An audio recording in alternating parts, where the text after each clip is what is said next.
julep, julep, julep.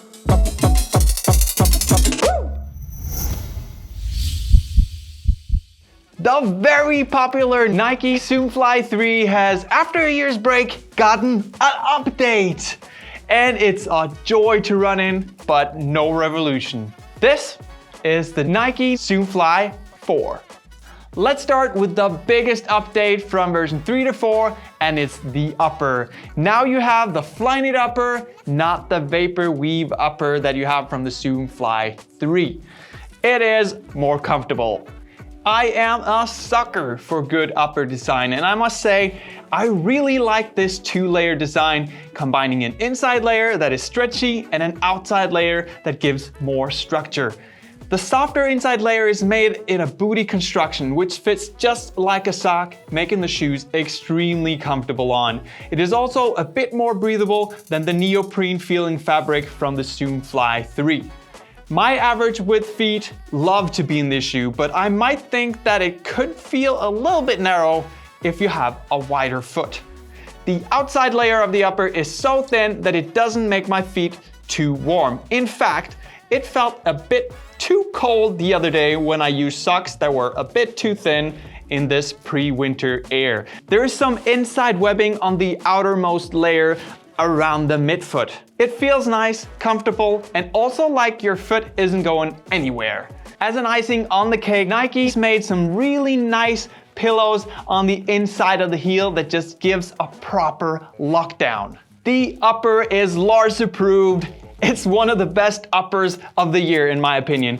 And as a plus, it has a pull tab for those people who like that.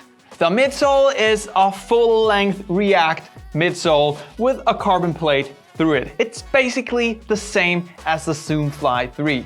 No changes here. It's more narrow and softer under the heel, which feels a little bit more wobbly when you're standing. But the Zoomfly 4 seems to have gotten a tiny bit more structure in the heel to help stabilize the ride a tiny bit. And this results in a fairly stable ride while running.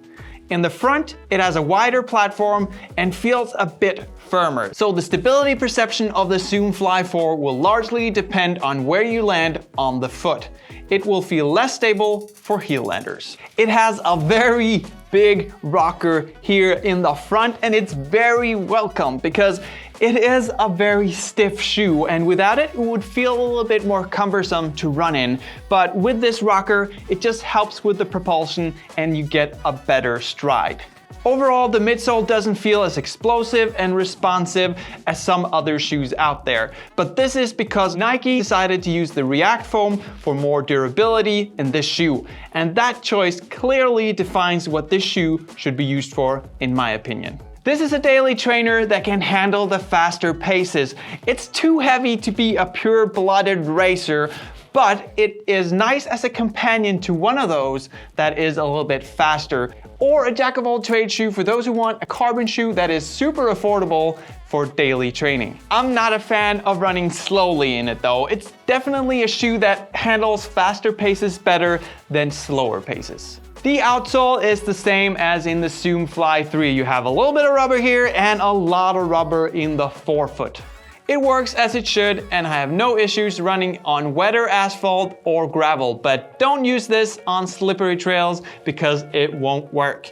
And that thin heel doesn't do a great job in uneven terrain stability-wise. I can imagine this outsole will last a bit longer if you're landing towards the midfoot and forefoot and not on the heel like I am doing.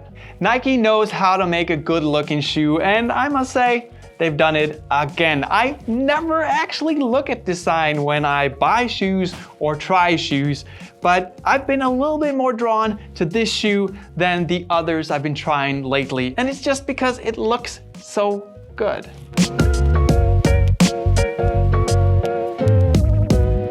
The Nike Zoomfly 4 is a reliable and affordable carbon-plated shoe. It doesn't stand out from the crowd, it's no revolution. What does stand out is the upper design and how comfortable it is on. So if you want a comfortable carbon cruiser for your daily miles, then the Zoomfly 4 is the way to go.